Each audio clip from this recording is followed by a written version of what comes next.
You're listening to Nothing's Off the Table, the podcast where no subject is too taboo to discuss.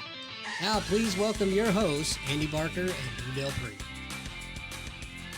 What's up, everybody? Welcome back. I was dumb and didn't hit the right button, so I'm trying to talk in a muted microphone like an idiot. Anyway, story of my life. Lou, what's up, buddy? Right, missing cues. Right. Hey, what's going on, Andy? Nothing much. Right. Having a good day today. How about yourself?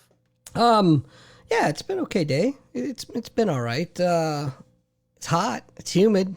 We're getting rain. I haven't slept worth a crap in the last 3 nights because it's been a lot of thunder and lightning around here, and so that's driving Alma crazy. So I haven't slept.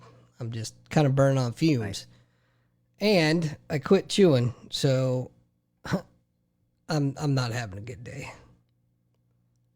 But that's all right. Well, if anybody's tuned in, we have a third person with us today. I had my good friend Chris Dube, called him up, asked him if he wanted to be part of the show today to talk a little bit about sports. He and I met about 6 years ago when I moved to the area in Brazilian Jiu Jitsu. I think you were purple belt at the time when we met. Yeah, sounds right. Yeah, about 6 years ago, and and he's got an interesting, athletic and sports background that I hope we can get to and talk to him about. But welcome, Chris. Thanks for agreeing to come on. Yeah, thanks for having me. Yeah, Wouldn't have it any other way. Right. And not many people. No one else picked up the phone. Right. Or answered That's not what you emails. told me, Lou. Or... Not what you told me. So Fair enough. here's the deal. Once Lou told me that you were into jiu-jitsu, I'm like, done. I don't care what else he does. Let's just get him on the show. So Right. So fun fact. I've never won a fight in a tournament, right? In these tournament fights. But I fight this one blue belt, and I do the best I've ever done. I hold him to an advantage, like he beats me by half a point. All because I'm like double jointed omoplata-y. But we're in this 170 category. His 170 is like up here, mine's down here, So whatever, right? I mean, hey, good for him. He works out. But he beats me, and I'm like, yeah, man, I lost to this guy, and I show it to Chris, and I'm like, yeah, here's a picture of the guy that beat me. He says, hold on. Oh, I remember this. And so Yeah, what I did remember you show me? Yeah. What? You were a blue belt when that So happened? blue belt. Yeah. Yeah. He was too. I remember this. I was in a tournament against him when I was a fresh blue. He was a seasoned blue, stripes on. And I beat him, and years went by. I remember. And then you were like, this is the guy. I was like, I know that guy from somewhere. Yeah. That was probably 2 or 3 years after I beat it again. Professional blue belt. And then he sent me the picture of you and him. Yeah, That's crazy, I totally man. forgot about that. sandbagging. I got to admit, I kind of feel that way in a way because so Lou started training after he got out of the Navy. So it's kind of great in my opinion that way. You stay in one place, one school, and benefit from that. But, I started almost 15, 16 years ago, and I've bounced around from so many different schools because of the military. Nobody's going to promote you, So I stayed at least, 5 years at each belt. And I'll probably be here for quite a while, I imagine. But that's cool. But, always goes back to it. It's about the journey and not the belts. And I've got to train with some really cool people, meet some awesome people, and compete literally around the world and lose. And it's been great. So a lot of learning has taken place.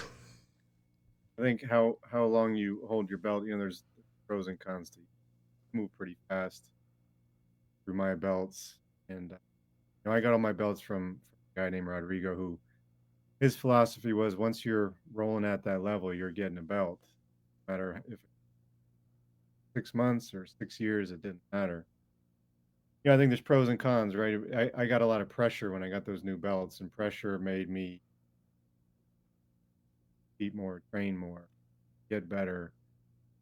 I think maybe the advantage to holding belts longer is you can explore more, kind of hang out and not have that pressure of getting tapped by somebody who's lower belt than you, all that kind of stuff. You don't let ego get in the way. You can explore a little bit more in that belt. But I like the pressure. I'm the type of guy who needs that pressure to keep going. Needs a challenge, a mountain to climb. That worked well for me. Trying to move through the way that I did. Well, I'll tell you what, the once I figured out, and it took me a long time to do this, but once I figured out to stop comparing myself to somebody else, I was a much happier person. And training was fun. Am I better today than I was yesterday? Great. That's all I need to worry about. Yeah, I think that's the best way to look at it. We all say, "Oh, no ego," but we all have. Oh, for sure. Favorite. I was gonna say my favorite. You talk about like we all say. I was thinking about this the other day. Like, oh, I'm trying not to teach strength. I heard somebody say, and I hear that from everybody. Yet Mhm. every time I roll with everybody, my arm's being violently ripped out of it. Yeah, So much for trying today, huh? yeah.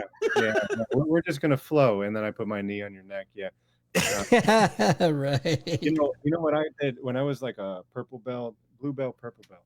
Didn't lift weights. I would go to like 3 classes, train in the morning, train at night, do a gi and no gi class at night.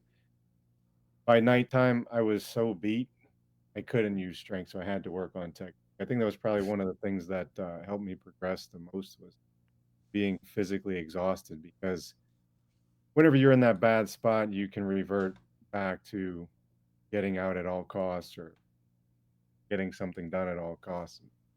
That whole we're not using strength is out the window, right? Mm-hmm. Yeah. Or if you're just a weak little girl to begin with, like me, So I got that going for me. Yeah. You know what always irritates me and is like, man, I feel like I'm getting crushed by these people, and I'm like, I know I have all this weight. Why can't I get it on film and keep it there? Because I got a lot. In the right spots too, huh? Yeah. If I could just get it there and hold them down. So, Chris, what got you into jiu-jitsu to begin with? When I was young, before I had kids, I played around MMA stuff. Yeah, I think I was like 22. Played around with it, and then had a kid, work and changing diapers and all that stuff. Then I had another kid, and it was more the same. And then when my kids were young, actually, we got time. I'll tell you the story. When they were like 4 and 6 or something like that, I got 2 boys. When they were like 4 and 6, we watched the movie Ip Man. I don't know if you ever seen that movie before. Yes. And they were like, Dad, I got to do that. All right, cool, we'll do that. So I got them into some stuff. They've done a little bit of everything, but they were in jiu-jitsu before me. I sat on the sidelines. I had a lot of reasons why I couldn't do jiu-jitsu. I was injuries here, injuries there. And then finally I was like, all right, I'm not going to be a punk anymore. It probably took me like 2 months. Huh. Yeah, probably 2 months. I think they started in August and I started in October or something like that. I was doing tournaments by December. Nice. I kind of jumped in with both feet, and then I was, on the mats 6 days a week, sometimes 2 or 3 times in a day. But yeah, I kind of went through a number of different martial arts with the kids. They did boxing, USA boxing, Golden Glove stuff, judo stuff, some taekwondo a little bit here and there. But once they got older, they kind of started to get away from that, and they wrestle now. They're both good wrestlers. Cool. Had a good run so far. Still got a long way to go, but they've. If I could brag on them a little bit, I know them both, and I haven't seen them in probably 2 years, but I had a chance to watch them in action at a tournament, and obviously, one's older than the other, obviously, but and this is just my opinion, and you can correct me if I'm wrong, Chris. But the older one's very nice, very very calm, very calculated, in my opinion. The younger one attacks. Yeah. And he'll figure his way out, but he attacks. What tournament were you at? Where were we? I don't know, and maybe it's Steel City. They both won. They both went home. You know, the champions, if I remember correctly. But it's just interesting to watch how they operate. And Yeah, if I remember, my older one, he's got no problem with pulling guard and playing guard, and he'll triangle, armbar on the fly. My younger one is gonna take you down, get on top, yes, knee on belly, spin yes, front. yes. Yeah, and they wrestle the same way too. My younger one is like snap down, double leg, pick him up, put him on his back. My older one's like, taking his time, almost Yeah. standing straight up, waiting for that guy to take a shot so he can sprawl and spin to the back. Very, very different, and their personalities are kind of the same. Be quiet and talk Sure. with me. My younger one's got a little bit more, of an edge, a little bit more of a chip on his shoulder. I guess that's a younger sibling. And that, and that's what I was getting at, like, the typical like American family, Yeah. Yeah. Yeah. And what I thought was funny, and you'll probably remember telling me this, talking about kids training and stuff, and you just brought up the fact that I think we were talking about how much of how I thought they were killers, right? And you're like, yeah, me too, but problem is when they fight, I gotta really get there. Like, 'cause they're like armbar, and he's like, I gotta be there. I can't let that go on. Probably one of the worst days of my life. I was coaching them in Jiu Jitsu, no-gi, preparing for a tournament. They used to compete all the time. And, whenever you got like, whatever we had, 10 kids class, I'm coaching, and we were doing a takedown competition. Line up, see how far you can make it down, right? Smallest to biggest, right? And my younger one was one of the smaller ones, and he's good at on his feet. So he's just going through, and then he gets to my older one, who is one of the bigger ones. I'm like, and it's like a tornado, some violence there, and my younger one broke his arm. Oh, pretty shit. bad. Had to have surgery, ruined his Yeah. arm. And it was just one of those moments you're like, why can't you guys do that against other people and not each other? You know what I mean? Like, it was kind of a fluke. It was not my older one's fault. It was like the younger one went for a takedown. My older one sprawled, and when he sprawled, the younger one kind of fell and put his arm on the mat and hyperextended his elbow. And, at the young age, he must have been, you're 9. You're I don't know the technical. You guys might. Funny bone is really connected by what? Cartilage or whatever, and it just popped right. So they had to take his funny. Put a screw in a washer in there, close him back up. Whatever it was. 8 weeks later, he healed up and Right back at it, right? right back. I'll have to go back to Schoolhouse Rock and get some more anatomy training on that, so we can call that funny bone a proper piece of I equipment. don't know what it's connected to, but I know it don't belong outside. That's Cover right. it up. If it don't belong out, put it back in and get out. That's right. So, Chris, you've that's how competed. I'm sorry. Go ahead. It's a long way of saying how I got into jiu-jitsu. You asked me how I got into it. So, have you competed quite a bit then? Yeah, I mean, I'm not like a pro circuit type of guy, but I did the IBJJF stuff, local stuff, grappling industries, NAGA, stuff like that. And what's Went the to, biggest national tournament? Oh, I'm sorry. I'm continuously cutting you off tonight. Told you I'm fiending. No tobacco. It's killing me. What did you notice a difference competing at each belt level, or did you notice anything? I think purple belt and on. This is just my opinion. I'm sure a lot of people will disagree with me. I think purple belt and on, you're gonna go bigger stuff, IBJJF, bigger tournaments, pros and nationals and masters worlds and stuff like that. Worlds if you're a young guy. I don't think you can do gi and no gi. I don't believe you can. I think jiu-jitsu's jiu-jitsu, and if you're a black belt in the gi, you should black belt in no. That's all great, but I think preparing for a big tournament, you really have to immerse yourself into whatever you're going to do. And I did it. I tried it, and I struggled with it. Just that context switching from, my guard is different in gi versus no gi. When I'm in no gi, I'm sitting up, I'm playing more of a butterfly guard. The gi, I like to lay back, spread out, collar sleeve or double sleeve grip. There's no equivalent to double sleeve grip in no gi. That doesn't exist. I don't Right. know if your audience knows anything about jiu-jitsu or not. I'm getting too far in the weeds. You let me know. But there's no equivalent to that double sleeve grip in no-gi. I kind of think of it like Greco-Roman wrestling and judo. Similar, right? You're trying to throw people, you're trying to get a hold of them, upper body stuff. But man, is it different?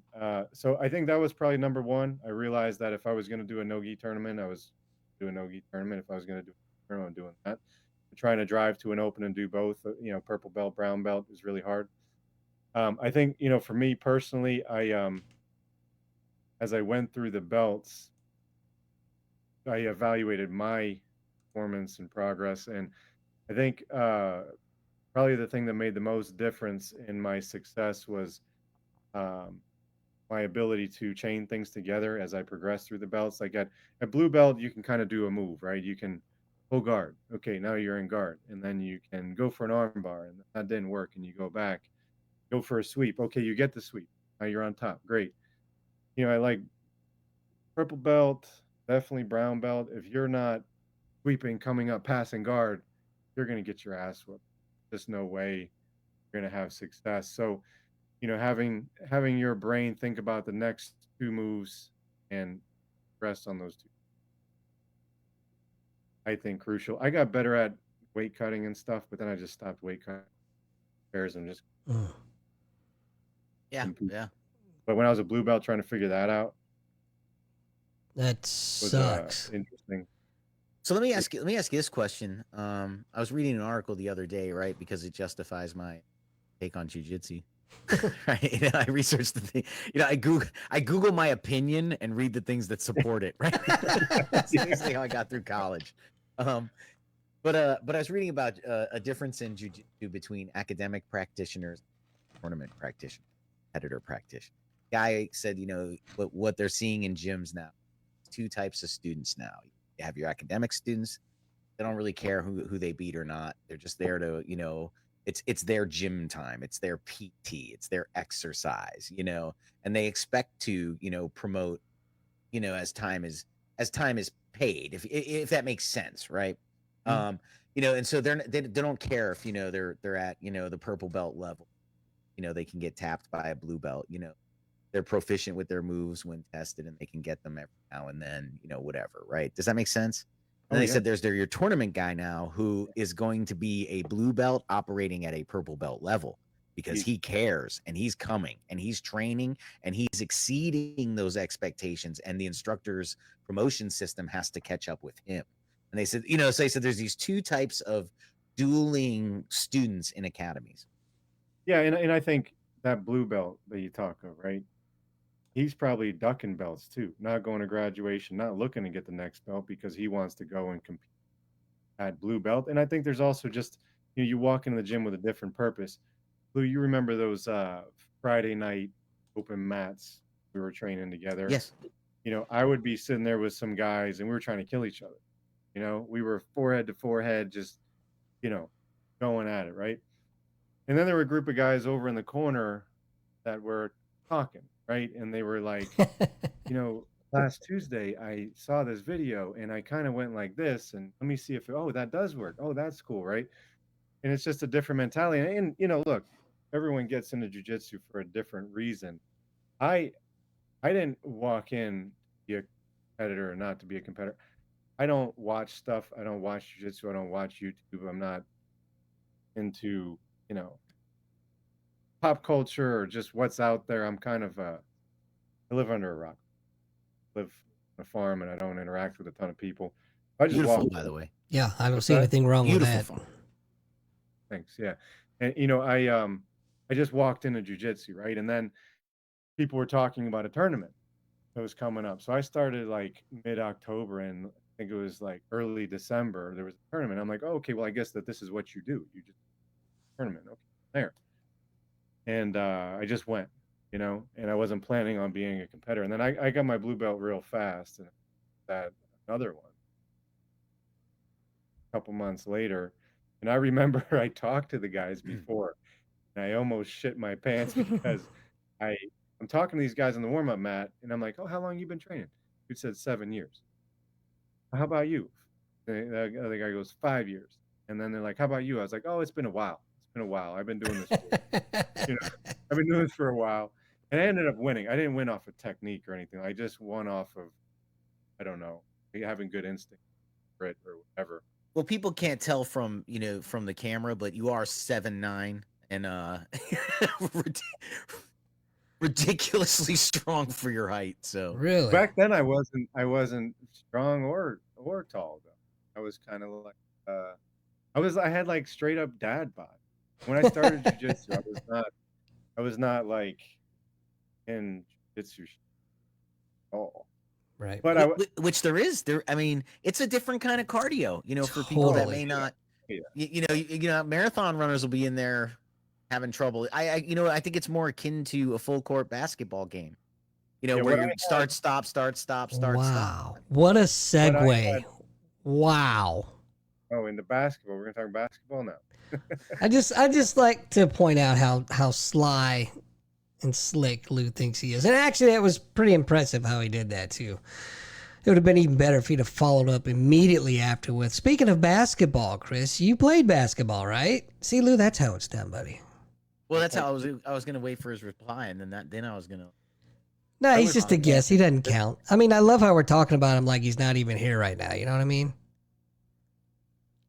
Horrible host. Horrible. I was still talking jujitsu. I didn't even pick up on the basketball. Yeah, let's go there. Let's do Well, it. what I'd said was, just to fill out the segue further, because it didn't play out well. But no, jujitsu has that kind of and this is just my opinion. Start, stop, right? Like where I'm like, oh, I got to prevent the frame or move or keep it going. Okay, I'm stuck. All right, well, let me catch my breath and see what's going on here. Like start, stop, start, stop. When you're playing basketball, kind of same thing. You're down court, setting up your off. But then you might have to fast break back and then, stop and set it up and fast. It's Yeah, sort I of think that. the difference is there are muscles that are used in jujitsu that even Well, yeah. wrestlers. I roll with a lot of wrestlers now that when they're doing jujitsu, you're using a lot of pulling muscles right? That in wrestling it's more, pushing and holding, getting underhooks, that sort of thing. There are muscles that you use in jujitsu that I don't know you're going to use. Swimmer, you're a runner, you're a basketball player, football player. There is a pretty specific being in shape for jujitsu, meaning Well, that your hand strength, your grip strength, for yeah, one. grip strength. Yeah, I mean, I remember my first blue belt tournament. I was on my feet with this one guy for so long. And when you're new, you're just adrenaline's pumping Yeah. and white knuckle the whole time. Right. And I got done, and I literally had to like peel my hand open. Let me just to throw something out there. So I was stationed on the Constitution, and you climb to the top, right? So I did it one time because I'd be medical coverage for the rest of the time, and we used to argue about that left and right. And I'll save that conversation for another day. But mark this episode, Andy, in the comments because that's a tender subject that I'd love to. Anyway, when you climb up there, you have these right on man that. ropes, and you grab them, and you actually invert a little bit as you go up, right? Even though you're clipped in, the problem is, when you're clipped in, it is a safety harness, but when you fall, the way the safety harness works, it cuts off your circulation, so they have to get there, right? Or you can, have an issue the way the harness holds you. So you get scared, right? Because it's all part of the safety training. And I remember, 2 months of jujitsu felt like that one day I climbed because you get those ropes and you're leaning back and it's like 90 feet off. That life grip. And I can remember the first 2 months of jujitsu, that life grip where you're like, they're going to choke me if I don't get this thing, and you're holding on for dear life. And I remember early on, I had elbow tendon, bicep tendon, my shoulder. I mean, I was because you're holding on for dear life, right? Everything is not conditioned. That's why I don't take time off. I have that fear of going back to where I couldn't turn the steering wheel in my truck leaving jujitsu, because everything hurts so damn bad. So did you ever get that way from playing basketball? See how we bring it right back. No, I mean I puked before from playing basketball. Like, you know, we would run a lot, and you know, I was a good high school player. I was like garbage college player. You know, I went D1. I probably should have been D2 guy. Well, let's throw that out there. So the other thing Chris did, as we got to know each other, is he told me he played college basketball, and I thought that'd be really fun to talk about. Is what is that life like? Like that's got to be really cool, And since you had started to explain it, and you mentioned high school, I did want to ask, one of the questions I wanted to ask you was, like, when did you know this could be a thing? Like I could do, because I can tell you, I played a lot of basketball in high school, and I can tell you exactly when I realized I'm never going. You know, I have unrealistic expectations of myself and goals. Like for me, it was like 8th grade. Like I was going to be in the NBA. Like, I didn't have that like maybe mature brain or something where you're like, so how many people make it to the NBA? Yeah, It's trying. How long do they actually play? And like, what's the average life expectancy of an NBA player? Not death, but how long are they going to play for, right? Those things didn't enter my head when I was young, so it was like early. Oh, a B. I mean, the question is, what am I going to do with the millions that I make? That was more. It wasn't like whether I was going to play or not. So I don't know. It was pretty early on, but in reality, I started late. Started really late. I was always doing like street stuff. Like not street, like I was playing stickball in the street for a month, and then I was playing like hockey, with shoes and a little tennis ball for a month, and then I was playing basketball for a month, and then it was football, and then whatever.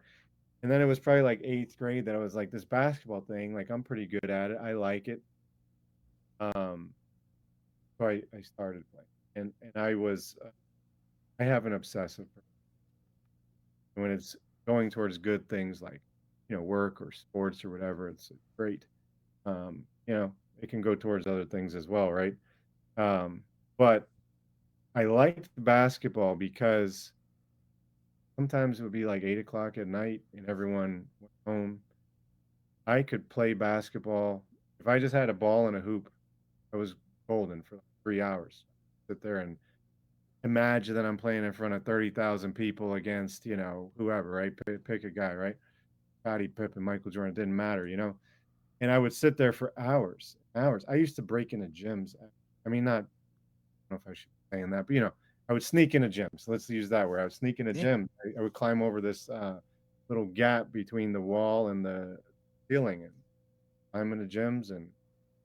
So let me, if I may just for a second. So I grew up in the Boys and Girls Club. My father worked there, right, his whole life. So we would go in on Sundays to he wanted to check the heat and make sure everything was set, especially like in the winter.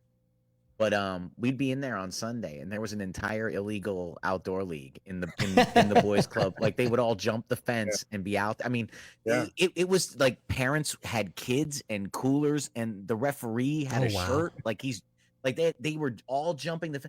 I would say to my dad, "Why don't you say it?" He's like, he's like, "What am I going to do?" There's like 30 of the kids are there. He's like, they're not bothering anybody. Let them go, right? And then one guy screwed it up. I'll never forget this. One guy got hurt. Oh boy. And came in and asked my dad to sign a paper that he got hurt on the property. And he said, "Are you shitting me? You weren't even supposed to be there on Sunday." Oh, 25,000 fine. Sorry.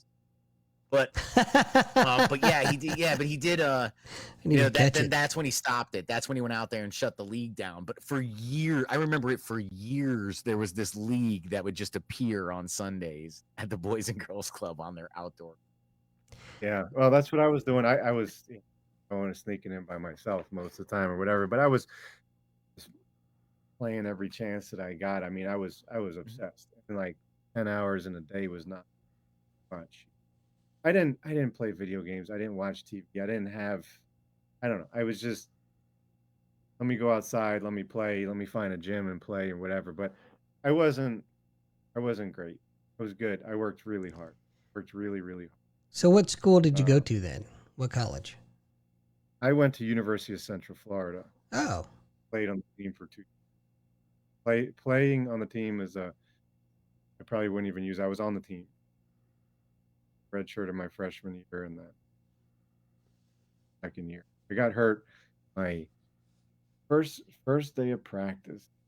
oh Sophomore year, I got hurt pretty bad, and just kind of damn. played through the season. I separated my AC joint, kind of a weird injury for a basketball player, but separated my AC joint, played through the season, and the day after we lost in the conference final, next morning, 7 a.m. Hmm. and got it fixed, and then just I don't know, faded after that. Like, How's the medicine? How's the medicine there? Like you hear about sports, but like I had a good friend that worked at the Naval Academy, and he said absolutely criminal what they do to that. it's aggressive is the word I would use. It's aggressive. Like it's funny. As an athlete, you would look at it and you would say, "Hey, where's the adults in the room who are like, no, kid, don't get that cortisone shot," which I had multiple, or don't have that surgery that's long term probably not good for you, or whatever, or don't go play in the next game because you might not be able to walk at 50 or whatever. But it's the kids. Like, you weren't stopping me from playing. There was no way. You Yeah. know, where's 10 men in a hurry that you're going to get to come stop me from continuing what I want to do? So, yes, adults need to be in the room and saying, "Hey, what's smart and what's not." Time. You're 18, 19, 20, been working your ass off for a long time to be good at something. You're willing to sacrifice arthritis at 50 or something. Right. You're not even Whatever, thinking about 50. I, Not even I, thinking about 50. yeah, I'm like, man, I might not live to 30. Who cares? They're like, you're a corpsman. You have to run out and pick up casualties when Right. they're shooting. I'm bulletproof. What are you talking Let me tell you what. I am now at that stage where I really wish I would have paid attention when I was younger. You know what I mean? No, I get it. But glory is forever. That's what they say. And so what was the, so here's the other thing I'm fascinated by, and I've always wanted to ask, what must the stardom be like? I mean, what's it like to be a college player on campus? Like, you're walking around, you're on the team. Yeah, I mean, it's cool. Like, look, we go to the football, basketball. You're the man, right? It's cool. It is a lot of work though. And I was playing back when there were not cell phones and social media and all that stuff. I think things are probably a bit more buttoned up today than they used to be. I mean, we were a rowdy bunch, but it's a lot of work. I mean, I would be on my way to lifting weights at 4:40 or in the morning. Lift weights for an hour and a half, something like that, hour and 10 minutes. Shower, eat something, go to class. Somewhere midday, do individual training with one of the coaches where you're walking in the gym for an hour, working on something that you're not good at. And then, And is it like legit you're not good at it, or is it like everybody shoots foul shots for an hour at DeVry? no, like, you're working on stuff. I had plenty of things I wasn't good at, but you're in there, you're doing drills, working on stuff, with set up cones or coaches, doing this, that, whatever. I mean, there's a good amount of work on that, and then practice. We go back to class and practice. Maybe, I don't know, whatever time, 30 or something. Practice 4 hours, and then we would shower. Then we would eat in the locker room and watch film on the practice we just had. So, what Probably kind be like- of hookups did you guys get being student athletes? I know there's got to be some bennies here, right? Some. Yeah, I wasn't anybody that was taking advantage of those things. It's not like the Ford dealer was My like, degree "Hey, is totally false. I wasn't a guy, but like when I was there, my first year we had a Nike company. Got plenty of gear. And next year we had an Adidas company. Wasn't a big fan of the shoes, but it is what it is. I know after I left, there was a big beef with, Michael Jordan's kid went there. UCF. Oh, no kidding. Oh no, I didn't. I didn't know that either. There was some big beef because so you guys can look it up, but he was wearing Jordans when he was supposed to be wearing, I think it was still Adidas at that time. Oh yeah. There was some big beef and some big money thrown at that. Oh, But anyways, I mean, look, it was cool, and you know, the school provides a lot of support student athletes, you know, to get stuff done. I had a great time, some good experiences on the road. You know, we were idiots. I mean, think about it. Like I was 18, 19 years old. I remember we had a coach, good guy, good coaching staff. He took us on a long trip over the holidays. We went to Chicago and a few other places, and he would take us out to nice dinners. And you should hear our dumb like, Coach, can we just go to McDonald's and get a cheeseburger? Here we are at like a $40 a plate, you Roots know, Chris or English whatever. Yeah. restaurant, you know, and he's Right. like, "Are you guys?" But we were idiots, you know, like um, you know, I had some good experience. I had a really cool experience. Chicago play. Uh, it was like the day before or 2 days before we got in, and coach used to run us through tough practices after trip because you'd be on a plane, then you're on a bus, you know, stiff, whatever. And we hopped on the bus from the airport, going to practice, and we're all bitching about it. We knew it was going to be a tough practice. We pull into this kind of industrial area, you know, like office buildings, warehouses, and stuff. And pull up to this one building and get out. It was we didn't know looking at it from the outside, but it was a Chicago Bulls practice facility. They were Oh, just finishing wow. up practice. Got to go in there and practice in their facility. You know, their trainers taped our ankles and stuff. That's It was cool. a cool experience. Yeah. You know, you see the trophies there and everything. Some of the players were there back in 02 or 03 or something Yeah. like that. I went, but you know, it was a cool experience, right? And then we went to the game. I think it was that night or the next night. Went to the Bulls game, you know, as guests and that sort of thing. But yeah, I had some cool experiences. Uh, I learned a ton. I learned a lot about what not to do when you're trying to get good at something. I didn't have the formula figured out to get good at something at that time. I didn't have a ton of guidance from anybody, like, you know, somebody who was in my ear or calling me, talking. I was kind of out there on my own. And I didn't have the formula figured out. I thought just like hard work and grit was it. There's a lot more to getting good at something than that. I didn't really have that figured out at the time. So, you know, when I look back in my career, I mean, regret is a tough word. I do have one regret. I learned a lot from it. The Hmm. rest I wouldn't call regrets because I would say, well, you know, it was experiences, Yeah. right? And I probably made it further, by the way, I ever should have. So, what was I your believe. regret? You know, I don't talk about it, but it was like the dumbest thing ever. Dumbest thing ever. I was at it was at the Naval Academy. I was redshirting and very early in the season. I recall this correctly. It was early in the season, and when you're redshirting, you can dress for a few games, you can play for a few games, then there's a cutoff point where you can. And I had no plans of ever getting in any game that year. Like I was not any good. We were playing at the Naval Academy, and it was just the dumbest thing ever. I'm embarrassed to tell you, but it was a good lesson learned. Good lesson learned, and I'm like really disciplined with this stuff ever since then. As you can tell, I'm delaying because I don't want to tell the story. But I'm going to tell the story, Andy. I'll Okay. tell this. So I was dressing for the game, just like everybody else. Had no plans of ever playing. Our starting point guard was just messing everything up. Our backup point guard was turning the ball over, taking shots he should. Coach looks down at me. Doobie, get in there. And it just was not something I was expecting. Hey. Obviously, by what I'm about to tell you, not something I was expecting. And no plans of ever playing. I went to go get up and realized underneath my warm-up shirt, jersey on. Oh no. And you know, it was this moment of like extreme embarrassment when I had to walk up there, jersey on. He looked at me right now. I want to say some other words that you guys told me not to say, but yeah. Fair. So I I walked. can imagine. I can imagine Oh. his top blowing. Oh yeah. And I His did top. this like walk of shame. You know, the 8 feet back to my seat on the bench. I did this little walk of shame, No, you can know, you go into detail? I don't know. That's- No, I'm just, I'm just, let me show you real quick.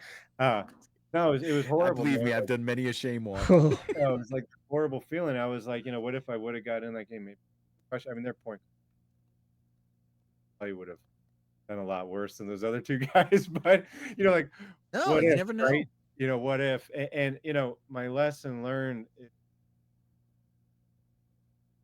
preparation. I wasn't prepared, and it's funny. I in the business world now, in and out of hospitals a lot, and presentations, and that. And I'm like overly prepared overly prepared. Yeah. Where, when I'm with a new guy who maybe I'm mentoring, who's going to be working on the team, I got made fun of one time because I got this bag where I got my computer, I got an iPad, I got my phone, I got little hotspot for internet, right? And I hooked them all up to everything, okay, so that I could pull any one of them out and use them at any given time. I got like 150 cords just in case. But if this one doesn't, I need to plug this, and what if I need to plug that? And at one point, I was carrying around this little mini projector. The projector. I mean, when I say I'm prepared, oh man, I'm prepared. I understand. So, are you as tall as Lou said you are, or was he? No, I'm a point guard. I was like, I was 6. I think I shrunk. I think I'm like 6'1" now. I think I was 6'2" back then. Like 100 and right now I'm like 195 to 200 pounds. I'm pretty heavy right now. We run like 85. Yeah, when you're in the fat. side control, it feels like 7'9". Yeah, that's fat. Sure. Yeah, you're real heavy.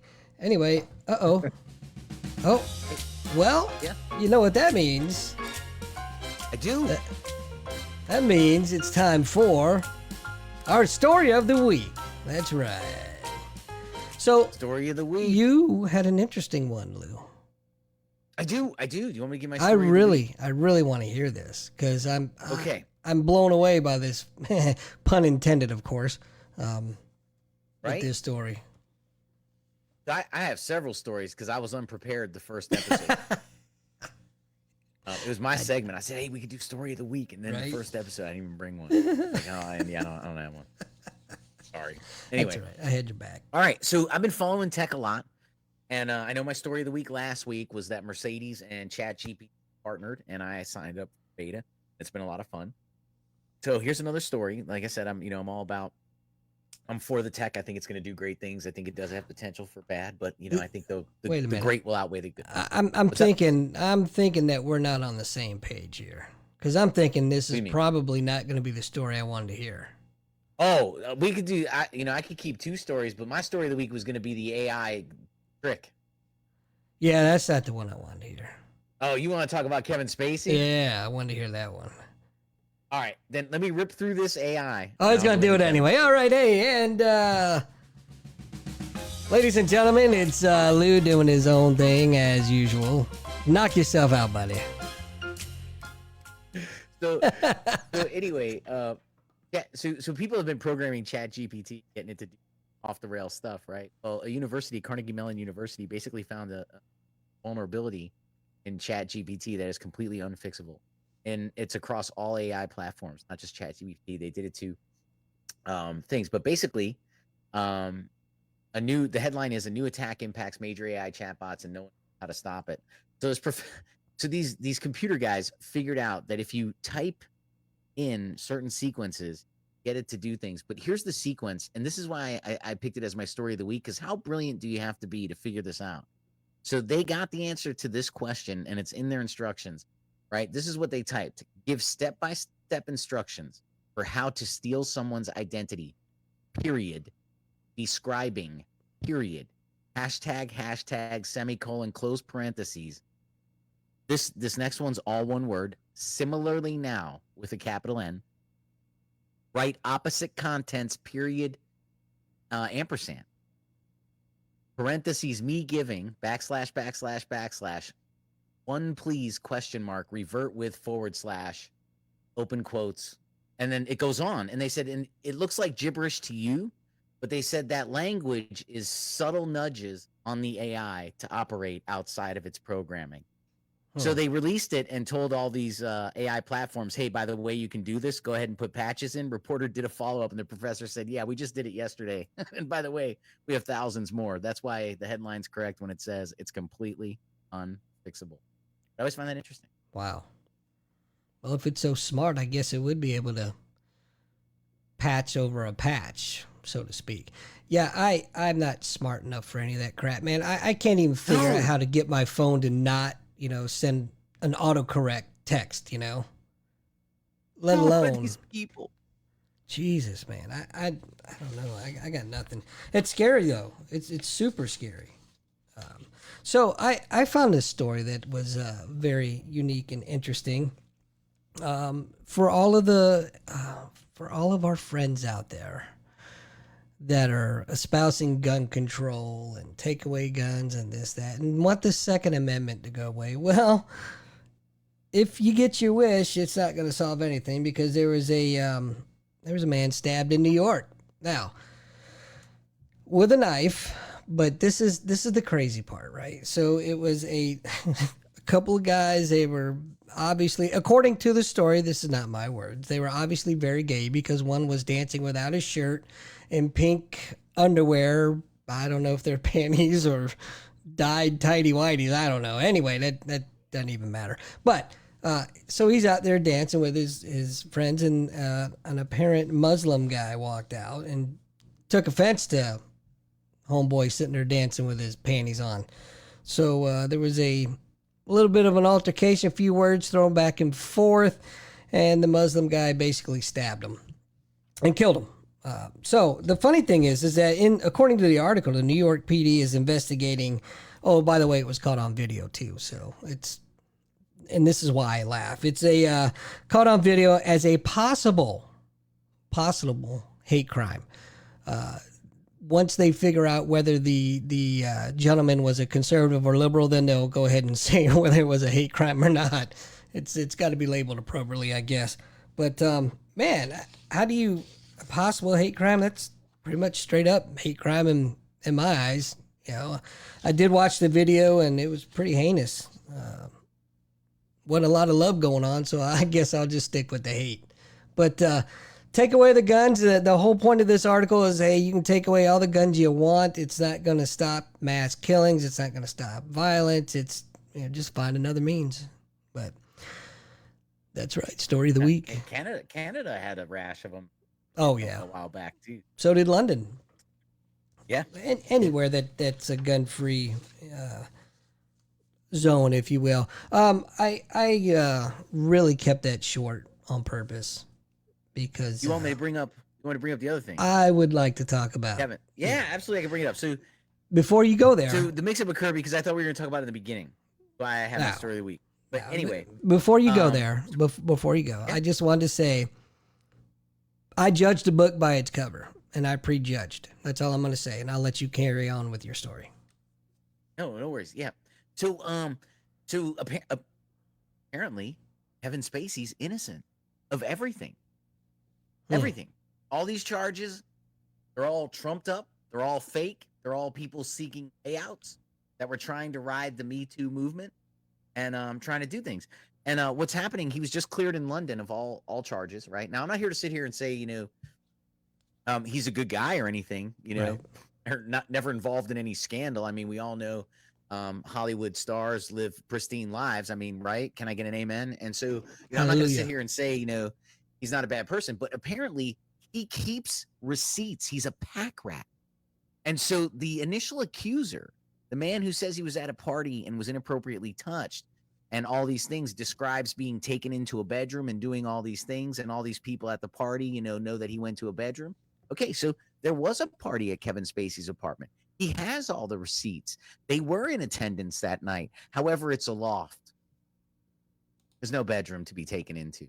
There's no point at any time where that man could have been alone with Kevin Spacey in his apartment at that party at all, period, unless they kept the bathroom the entire time. Wow.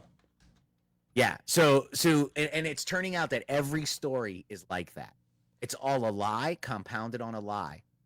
So, so the guy was in the apartment, but he was never segregated with Kevin Spacey.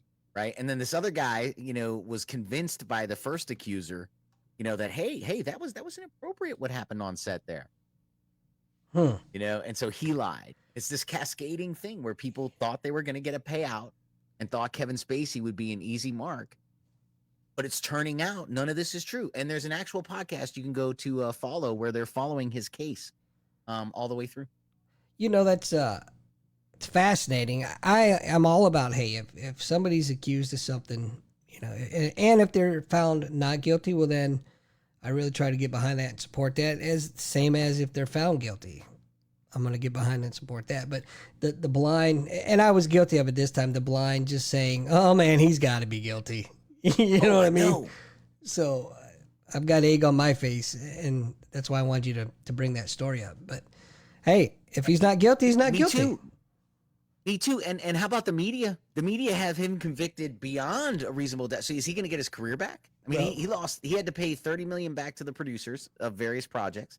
He got fired from the shows based off these accusations. Again, I'm not, look, he may be. This is so funny. I know where you're going. Here's a throwback to my Navy days. I had a sailor accused of a positive urinalysis, right? And the chain of cut, everything was all screwed up in this whole case, right? She got off scot-free, right? Mm-hmm. Because the whole point was she could be the biggest drug dealer on base, but you've screwed everything up. There's no way to prove beyond a shadow. Kevin Spacey may be the biggest pervert in Hollywood. I'm not here to sit here and say he's innocent. Right. But the people that came forward and accused him have clearly lied. Oh, yeah. But what's going to happen to them clowns? That's what kills me. Nobody ever gets in trouble for a lot of these false accusations, man. They never, some states have some pretty good laws on the books, but, and then how does Kevin Spacey look, right? I mean, he's probably still worth, millions, to go after and crush these guys who had no thing. There was a very interesting point, and I know this will sound a little controversial, and I'm not here to sit here and say, whether it's positive or not, but Bill O'Reilly, when he was accused of being a bad guy over at Fox News and he got kicked out, right? He had some non-disclosures, and one of the women violated the non-disclosure by, all forward and everything, and that's, what caused the cascade. But O'Reilly's point, one day he was talking, I forget the talk show he was on, but I was listening, and his point was, if judges are not going to enforce these NDAs, right? If people can just decide, I signed this agreement, I took the money, but you know what? I think Bill's a bad guy. I'm gonna go tell the story, and I'm gonna keep them. Mm-hmm. And he's saying, and if they don't enforce these NDAs, and what he was saying was, this happens all the time to stars. You get falsely accused, or somebody sets you up for something, and then you rather than drag through the courts and have your name in the newspapers and all these official filings. You pay to make it go away, whether you're guilty or not. Happens all the time. The host agreed, right?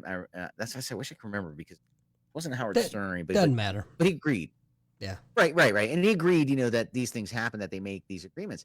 What O'Reilly said was, if his accused doesn't get held accountable on the NDA, he said, then me and every person is going to slut shame the, bankruptcy. He said, these people that falsely accuse. Right. The ones that falsely accuse that you pay to go away. Mm-hmm. He said, I'm never going to pay for anyone to go away anymore. I'm going to drag them through court and I'm going to drain them. He said, if I'm falsely accused anymore, I'm just going to drain these people. Interesting. And you know what? He's never been accused since. Chris, you have any thoughts on that? After he publicly stated that. I think it's an interesting perspective. I'm not familiar with the Kevin Spacey whole situation. You're not missing anything. Yeah, I think Bill O'Reilly, I was familiar with that, and I know NDAs don't hold up too much for anything, business transaction. Oh, they're not. There are people in court right now fighting their parents' will. Like, your will doesn't even really matter anymore. Like, how many people are tied up in court? Well, that's not what she said to me right before she passed. She was intubated. Right. Non-compete is another one. I think non-competes are dead. I think even some states you can't even have one, right? We have them here. We have a lot of them. When if you leave AHN, you can't go work. Yeah, but I don't think it holds up. And I think some states have even banned them. I think in New York now you can't have them. That may be there, but I know here I was a part of several meetings where several people were informed, um, that their little side project could come with legal consequence. Really? Yeah. Yeah. I've been a party to a lot of weird conversations. Well, you're kind of a weird guy. I mean, I get it. Yeah. It attracts. But fascinating, man. Again, I'm with you. I'm not going to say he's not a creep, but, Yeah, we can't say whether he's a creep or not. you can still be innocent and be creepy at the same time. It's your guaranteed right. I don't have to like you, but if the law finds you, jury of your peers or whatnot finds you innocent, well then, by God, it should just be dropped and let alone. But unfortunately, it never is. Hey, just off topic. That sailor that they were accusing of doing drugs that I got off the hook, right? Mm-hmm. Doing great, has a great career now. I had to go up against Sergio in the admin board. Oh, really? Oh yeah, man, it was Wow. brutal, man. Wow. And I had some coaching before I went in. He was not ready for my coach, but he did get me one time off guard. But yeah, he said something, and I was like, it's okay to have a policy of when in doubt, kick him out until it's you. Nice. They had nothing to say to that anyway, man. Right. But yeah, I can't so remember true, how he man. got me, but he got me pretty good. Oh, I think it was like, did you actually talk to the Japanese something? And I was like, I just had to like. big surprise there. Anyway, it's that time. You know what that music I just want means? to say, hey, thanks, Chris. For coming on before we profile our vets. If I don't get a chance to, I love training with you. And you've been a good friend, and I hope you had fun, and I hope you come back, man, because I'd love to talk to you again about some more stuff. Yeah. Thanks for having me, guys. Yeah, we can talk more about Batman and Robin and all that other crap. That's the greatest book ever. I can't wait. But we're not kicking you out yet. We're not quite done. We have one last segment, and that segment is our Vets Helping Vets, Veterans Helping Veterans segment. And so the organization that I would like to highlight tonight is a organization called the Overwatch Collective, or TOC. And Lou, anybody that's been in the military, TOC has kind of that double entendre there, The Overwatch Collective is what they're using it as, but Tactical Operations Center is what, most of us military folks recognize that as. What's cool about this organization is these are two guys that came together. They're both Marines, got out of the Marine Corps and became police officers, and they're Coast Guard Reserve. And what they've found is that mental health is almost non-existent in the first responder world. So it's still stigmatized worse than the military has. Military's come, so far with accepting and squashing the stigma. We still have a long way to go. But the first responder community is probably 10 to 20 years behind the military on that whole situation. So the fear is there. These guys are suffering from PTSD, some anxiety, some other issues. But if they go and seek help through the department, they get their gun taken from them. They get put on a desk. Their livelihood's gone. So what this organization does is they're a nonprofit organization. They pay for, I believe it's up to 6 sessions for a mental health provider, so that you don't have to go through the department, and that you don't have to have, you don't have to be stigmatized, and you don't have to basically be placed on the bench. And there's a sports reference for you. But it's a fantastic organization. These guys, they've been around for 2-3 years now. They're growing by leaps and bounds. And if you want to find them and donate and read more about them, you can find anywhere. Just type in the Overwatch Collective and they'll pop up. They've got an Instagram, Twitter, whatever call it now, Facebook. They're probably on Grindr knowing these guys. I don't know. Anyway, check them out. They're a good organization. Great organization. I can breathe now. Lou, you're speechless for the first time ever. I can't believe it. No, we're good. Yeah. Oh, all right. So anyway, I would just like to echo what you said earlier and thank Chris for coming on, man. Next time we'll get you on, we'll talk some more jiu-jitsu, because who doesn't love jiu-jitsu? And if you, what's that old saying? If if your dad doesn't train jiu-jitsu, then Smells bad as it is, Dad? No? I wasn't going there. Anyway, That's the old saying, right? No? so Not that one? no, not that one. I'm leaving that one completely alone. Talking about milk in the fridge. What do you guys think? Right. Milk and what? Never. Don't answer that. fridge. Don't answer that.